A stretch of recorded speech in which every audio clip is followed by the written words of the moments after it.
Hello, this is Ms. Cliffner with your video lesson for today. It's on section 1.4 in Big Ideas Math. It's called prime factorization, but we're not actually going to be doing prime factoring.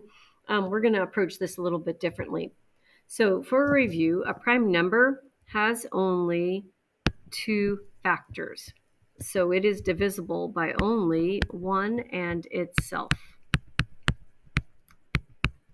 Examples of prime numbers are 2, 3, 5, 7, 11,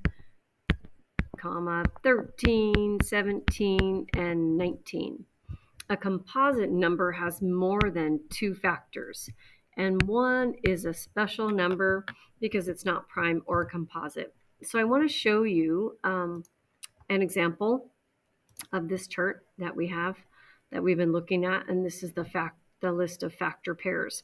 So I just want to show you real quick on this list the factors, the list of factors that you see for the prime numbers, right? The 2, the 3, the 5, and the 7. What I want you to see in all of these factor lists is that there are only two numbers that you can multiply together to get a prime number.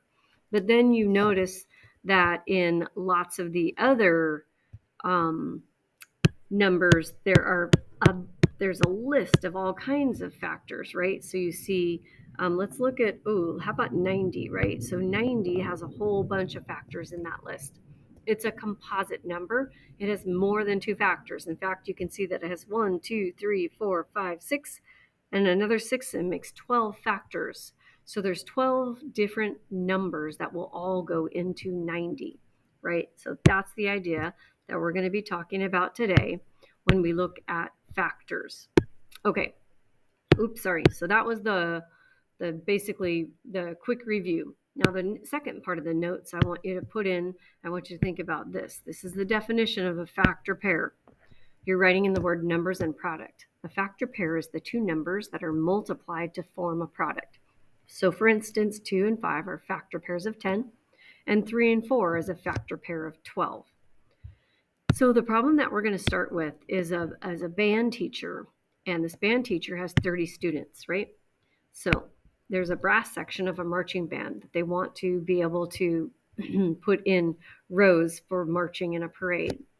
And so I have a T-chart over here on the left, and this T-chart has a 30 on top. And what I'm going to do is I'm going to write down 1, 2, 3, 4, 5. I'm just starting with some of the first few factors that I think may go into 30, and I don't want to skip any. So I started with 1, and then I think about, what do I multiply 1 by to get 30? Well, it's 30. How about 2? That would be 2 times 15. How about 3? It's 3 times 10. How about 4? Well, if you look through a multiplication chart, 4 is not a factor of 30, right? It's not a 30 is not a multiple of 4. I can cross that one off. But I do know that 5 times 6 is 30. And then if I kept going, right, this is going to be my little U-turn here. If I kept going, I would list 6, and then the factor pair that goes with that is 5. So the idea is once I have repeated my numbers, I stop and I've gotten all of the factors. So if this is a repeat, which it is, I can stop there. Now I want you to see I have 4 factor pairs. 1 times 30, 2 times 15, 3 times 10. It's just a way to organize the information. And I want you to see that it looks like this, right? 30 is actually one row of 30 or 30 rows of 1. So if you have one row of 30, then all 30 band members are marching shoulder to shoulder. But if you have 30 rows of 1, then we're all single file, right? So it's the same numbers, but the arrangement of the band members is different. So that is actually, for each factor pair, there's actually 2 different arrangements. So if I count 2, 4, 6, 8, there are 8 possible arrangements. So there's 8 possible arrangements because that's the question that's been asked, and I'm answering that. Okay, there's 8 possible arrangements. And then we're going to go to I guess I could have seen that if I just looked at the list of factors in 30, right? There's my 4 factor pairs. Okay, Now, I want you to try on your own to list factor pairs of these numbers. And you can start out with 1, 2, 3, 4, 5 like I did. 1 times 14 would be 14, 2 times 7. And then if you look through the multiples of 3, 4, and 5, you're going to see that that doesn't make any sense. That doesn't go in evenly. So there's only 2 factor pairs for 14. I want you to try 28 and 49. Go ahead and pause the video and then check to see if you got them right. Or, sorry, the easy thing to do is get your yellow sheet. Then you've got the whole list of factors. 1, 28, 2 times 14, and 4 times 7. Okay, so for 49, it's 1 and 49, and 7 times 7.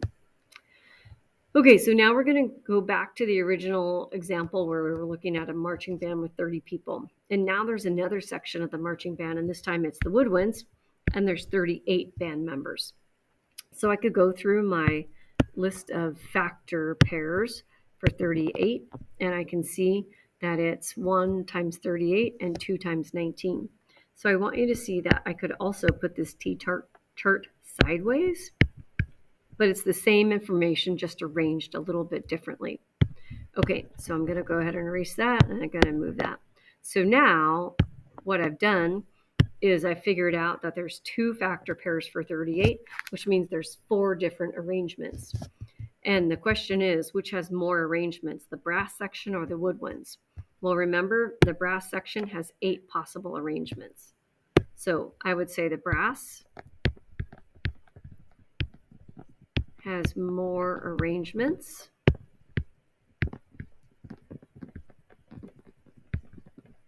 because I'm going to make a math statement. 8 is greater than 4. There's more possibilities if you have 30 students to arrange or 30 band members than if you had 38. Okay, that's the idea for today. We're looking at factor pairs.